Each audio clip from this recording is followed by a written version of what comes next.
Hello दोस्तों, कैसे हो आप सभी। उम्मीद अच्छे होंगे। तो दोस्तों, मैं यशवनी आप सभी को पहला सावन सोमवार की ढेरों शुभकामनाएं।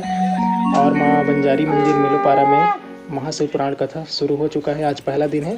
22 जुलाई से 29 जुलाई तक आप सभी जरूर आइए। आप सभी का सादर आमंत्रित है। और हमारा वीडियो आप लोगों को कैसा लगता है कमेंट करके ज़रूर बताना। तो चलिए देखते हैं वीडियो। आइए हम सभी व्यासदेव महाराज जी के स्वागत की ओर अग्रसर हों। सभी भक्तजन अपने अपने स्थान पे खड़े हो जाएं और बड़े भाव के साथ व्यासदेव महाराज जी का आप सभी स्वागत करेंगे। हे जी आओ सतगुरु महाराज, विराजो आसन में, विराजो आसन में।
चतुर्थिका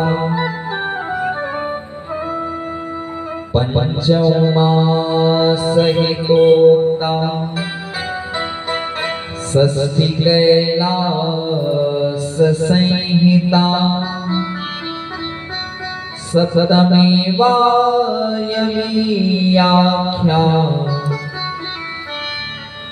सतैव संहिता।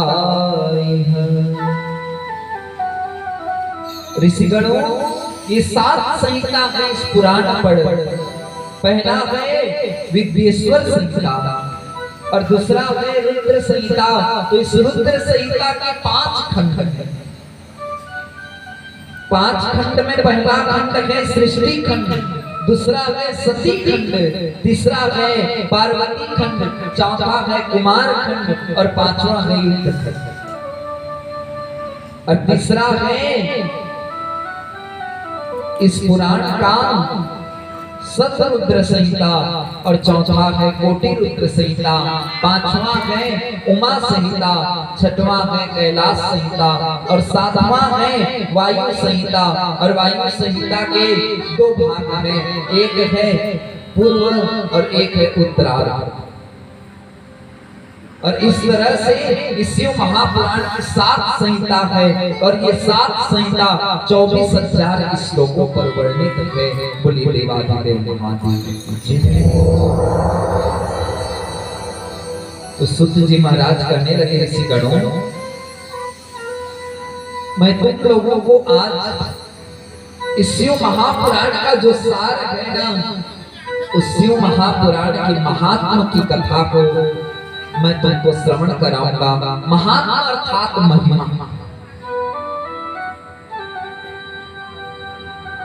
सुत जी कहने लगे ऋषिगणों, जिस शिव महापुराण की कथा को मैं तुमको श्रवण कराऊंगा, जब तक उसकी महिमा को तुम श्रवण नहीं करोगे तब तक ये शिव महापुराण की कथा तुम्हारी समझ नहीं आएगी।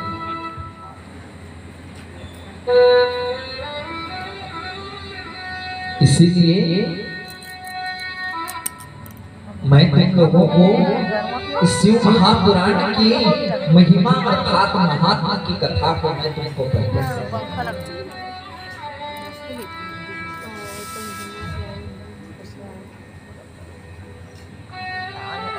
और सुत जी महाराज ऋषिगणों को शिव पुराण की महात्मा की कथा श्रवण कराते हैं।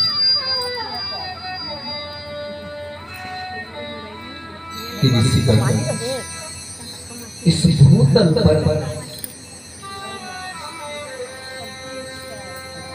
कल्याण करने वाला कुछ उपाय है, तो वो है केवल और केवल परमात्मा की कथा शिव।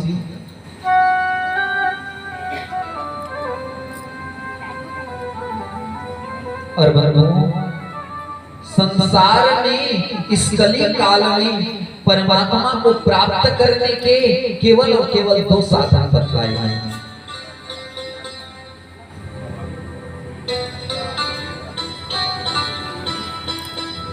तो कौन कौन से साधन? तो एक है परमात्मा की कथा को श्रवण करना और दूसरा है परमात्मा के नाम का स्मरण करना। बोलिए देवाधिदेव महादेव। ये 2 साधन बतलाए गए हैं इस कली काल में परमात्मा को प्राप्त करने।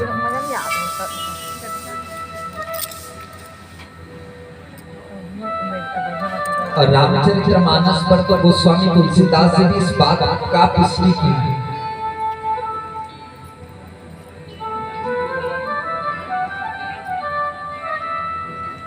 कलिजुग जोग जगज्ञ जाना,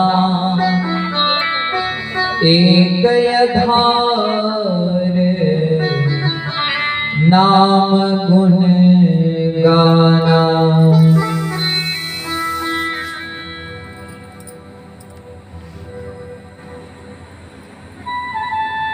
इस कली काल में परमात्मा को प्राप्त करने के केवल 2 साधन हैं। और संसार में इस कली काल में किसी के पास भी इतना ज्यादा समय नहीं है कि परमात्मा का नाम जाकर के समयानुसार लंबे समय तक जप सके।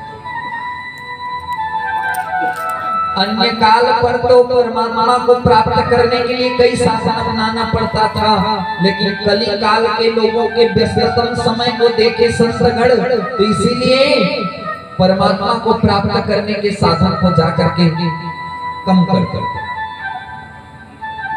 और इसलिए लघु साधन निकाल दिए। कली काल में तो सबसे महत्वपूर्ण साधन है परमात्मा का नाम। गलती से अगर नए हो तो सब्सक्राइब करो, वो जो लाल वाला बटन है उस पर अपने जीजा जी फेंक के मारो या फूफा जी, मुझे नहीं पता, बस क्लिक हो जाना चाहिए।